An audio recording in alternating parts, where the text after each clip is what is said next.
Hello, Kanchipuram கைரேகை தோசை கன்னியாப்பன் பேசுறேன், சொல்லுங்க. அம்மா ஜாதகம் கொடுத்துருந்தாங்க உங்ககிட்ட.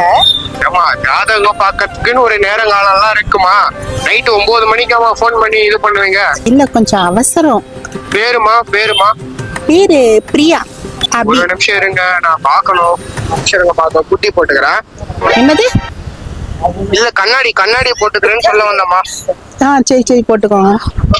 அதாவதுமா, ஒரு கல்யாணம் நடக்கிறதுக்கு 10 பொருத்தமும் ஜாதகத்துல அமைஞ்சிருக்காமா. ஆ. ஆனா உங்க 2 பேர் ஜாதகத்துக்கும் 10 இல்ல 12 பொருத்தமும் பக்காவா இருக்கு. ஓ, சரி சாமி. அம்மாடி, உங்களுக்கு என்ன வயசாகுது இப்போ? வயசு 26.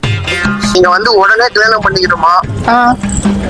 கொஞ்சம் விட்டீங்கனாலும் உங்களுக்கு கல்யாணம் வந்து உங்களுக்கு தாமதம் ஆயிடும். அதுக்கப்புறமா உங்களுக்கு 30-31 தான் உங்களுக்கு திருமண வாய்ப்பு உங்களுக்கு அதிகமா காணப்படுது. ஐயோ, அது வரைக்கெல்லாம் என்னால பொறுத்துக்க முடியாது சாமி. அப்பனா நீங்க என்ன பண்ணுங்க, இந்த வர தை மாசத்துல நீங்க கல்யாணம் வச்சுக்கலாம். நல்லா இருக்குது. கட்டங்கள்லாம் சரியா இருக்கா? இப்ப ஜாதக பொருத்தத்துக்கு ராகு கேது மட்டும் கொஞ்சம் உங்களுக்கு கட்டத்துண்ட மாட்டி இருக்குமா? அது எப்படி சாமி எடுத்து விடணும்?